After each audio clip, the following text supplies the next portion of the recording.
O estudo da polaridade das moléculas é muito importante na química, porque nos ajuda a entender algumas propriedades que as substâncias têm, tanto química quanto físicas.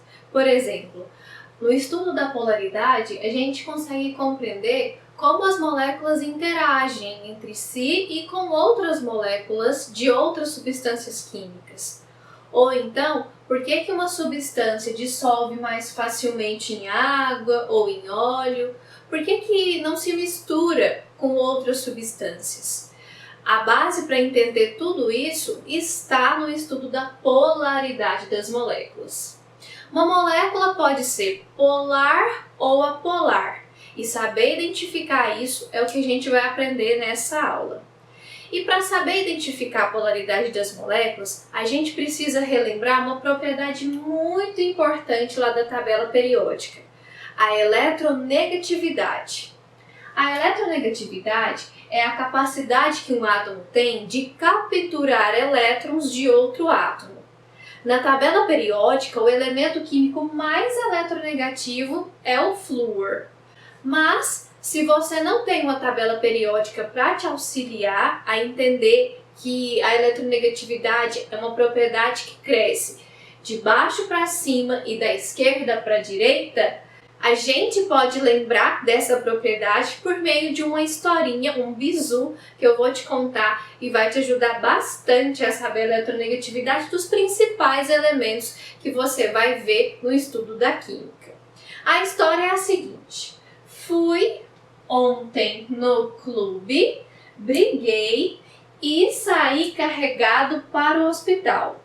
Esses elementos que estão aqui no comecinho da minha historinha são os elementos mais eletronegativos da tabela periódica. Quando a gente se depara com uma molécula composta por dois elementos químicos diferentes ou mais, a gente vai perceber que existe ali uma diferença de eletronegatividade. Se essa diferença for muito expressiva, então a gente se depara com uma molécula polar. Se a diferença for insignificante, a molécula vai ser apolar. Olha só, eu vou traçar aqui uma molécula hipotética e mostrar para vocês que o elemento que está aqui, o átomo que está aqui desenhado em rosa, ele é mais eletronegativo. Ou seja, ele tem uma capacidade de capturar os elétrons muito maior do que do átomo verde. Se ele é mais eletronegativo, os elétrons que formam a ligação vão estar mais concentrados nessa região.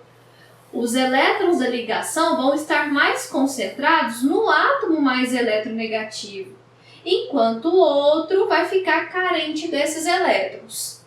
Essa diferença na eletronegatividade gera um polo na molécula. E esse polo, representado pela letra delta minúscula, vai ser um polo negativo, a região que tem mais elétrons. Aqui tem mais elétrons porque é mais eletronegativo do que o outro. Essa diferença de eletronegatividade na ligação gera um vetor. Esse vetor, essa setinha, sempre vai estar apontada para o elemento mais eletronegativo. No caso aqui, o rosa é mais eletronegativo, né? Esse vetor aqui é conhecido como momento dipolar. Aqui, na molécula de gás carbônico, ao comparar as ligações que formam essa molécula, a gente vai perceber que, comparando o carbono e o oxigênio, qual dos dois é mais eletronegativo? De acordo com a minha escala de eletronegatividade, o oxigênio é mais eletronegativo que o carbono. Isso quer dizer, então, que o momento dipolar, o vetor que indica o elemento mais eletronegativo, vai estar voltado para o oxigênio. Ele é mais eletronegativo, então o vetor vai voltar para ele. Do lado de cá, a gente vê de novo uma ligação entre o carbono e o oxigênio. Qual dos dois é mais eletronegativo? Qual vai concentrar os elétrons da ligação? Entre o carbono e o oxigênio é mais eletronegativo, então o vetor voltado para ele. Esse vetor é conhecido como momento de dipolo. Repara que aqui os vetores estão em sentidos opostos. Isso quer dizer, então, que a gente tem uma forcinha puxando para o lado direito, outra forcinha na mesma intensidade, porque são dois átomos iguais, puxando aqui para o lado esquerdo. Esses vetores, então, como são iguais e puxam para sentidos opostos, a gente vai ter que cancelá-los. Porque é como se eu tivesse um cabo de guerra. Um oxigênio puxando os elétrons para o lado esquerdo, outro oxigênio puxando os elétrons para o lado direito. Quem que vai ganhar nesse cabo de guerra? Ninguém, porque os dois são iguais. Então, quando você consegue anular esses vetores do momento dipolar, ou seja, quando os vetores são iguais a zero, tem valor nulo, a gente se depara ali com uma molécula apolar. No caso da água, a gente tem ali duas ligações, uma sendo feita com o oxigênio e o hidrogênio e a outra também. Quando a gente olha para essa ligação aqui do lado direito, vai perceber que existe um átomo mais eletronegativo. É o oxigênio ou é o hidrogênio o mais eletronegativo nessa ligação? De acordo com a minha escala, comparando o oxigênio e o hidrogênio, o oxigênio mais eletronegativo. Então, o vetor vai estar voltado para ele. Quando a gente compara a mesma ligação do lado de cá, são os mesmos átomos, os mesmos elementos químicos. Então, a gente vai perceber que, novamente, o oxigênio é muito mais eletronegativo que o hidrogênio. Então, o vetorzinho vai estar puxando para ele. Aqui, esses vetores podem ser cancelados? Estão indo para sentidos opostos? Não. Eles estão convergindo para o mesmo átomo central, que é o átomo de oxigênio. Então, eles não podem ser cancelados. Quando você tem, então, uma molécula em que os vetores do momento de dipolo são diferentes de zero, você está ali se deparando com uma molécula polar. Quando os vetores podem ser cancelados, a molécula é apolar. Quando os vetores não são cancelados, a molécula é polar. Aqui a gente se depara com a molécula de trifluoreto de bório. Ao comparar a polaridade dos átomos nas ligações, a gente vai perceber que o elemento flúor é o elemento mais eletronegativo da tabela periódica. Então, o vetor vai estar voltado para ele, o vetor do momento de dipolo. Comparando essa ligação aqui de cima, o flúor é o mais eletronegativo, vetor voltado para ele. Aqui é a mesma coisa, vetor voltado para ele, para o flúor. Quando a gente olha então para esses vetores do momento de dipolo, a gente vai perceber que esses vetores aqui do lado de baixo, eles estão em direção diagonal e com sentidos opostos. Vetores desse tipo geram um vetor resultante que vai estar localizado aqui, ó, em um ângulo de 90 graus, vai estar voltado para o ângulo de 90 graus nos vetores paralelos desses dois vetorzinhos que estão sendo somados. Isso quer dizer que, quando eu tenho vetores nessa posição, eles vão ser somados e vão me dar um vetor resultante nesse sentido. Esse vetor resultante, resultado da sominha desse vetor com esse aqui, ele está oposto ao vetor aqui de cima, oposto ao vetor da ligação boro e flúor.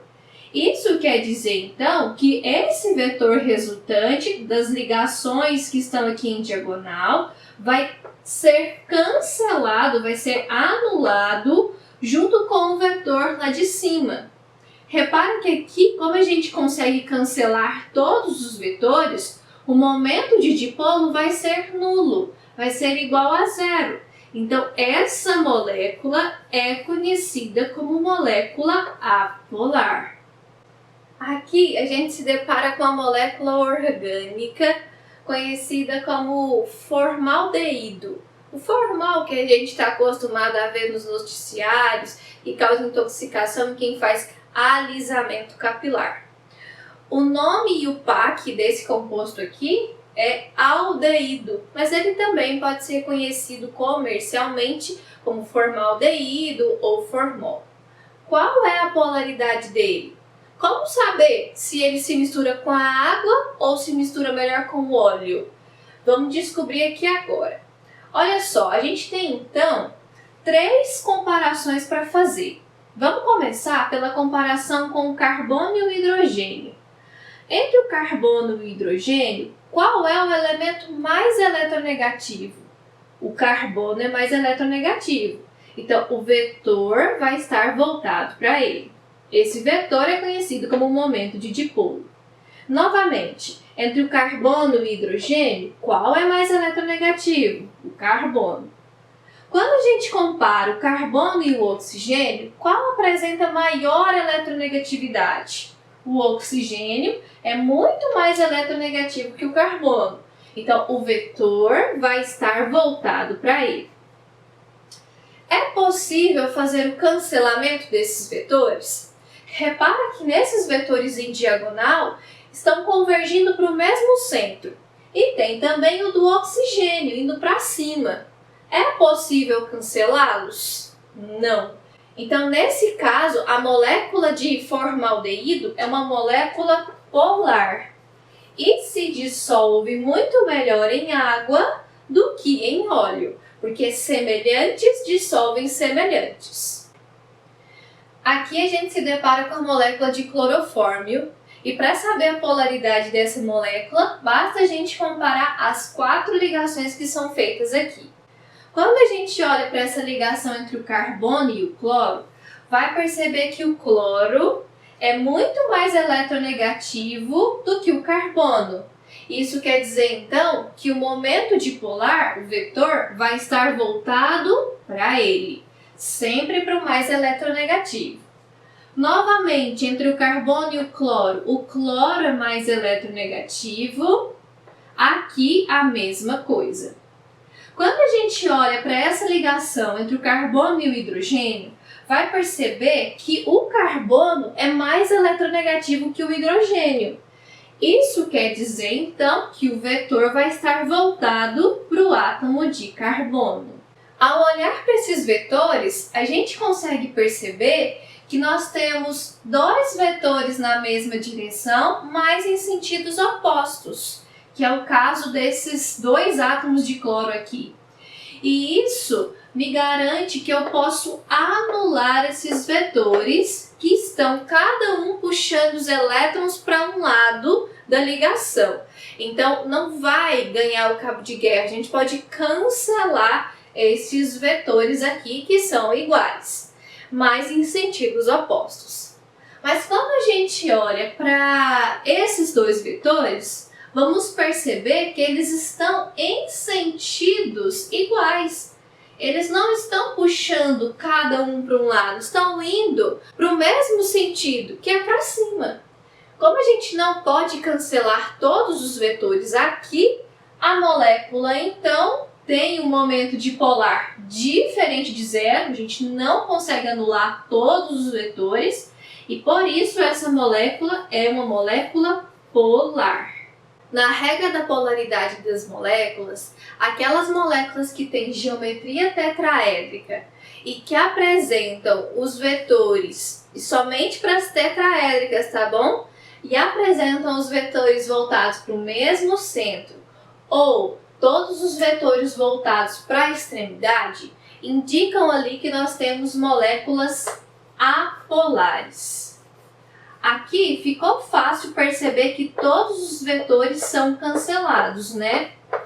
Quando esses momentos de dipolo convergem para o mesmo centro, fica difícil entender por que os vetores foram cancelados.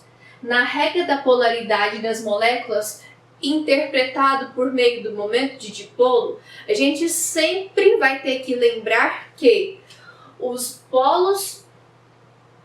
vetores voltados para o mesmo centro ou para a mesma extremidade geram moléculas apolares. Isso é uma regra na interpretação dos vetores, mas só é válida para as moléculas tetraédricas.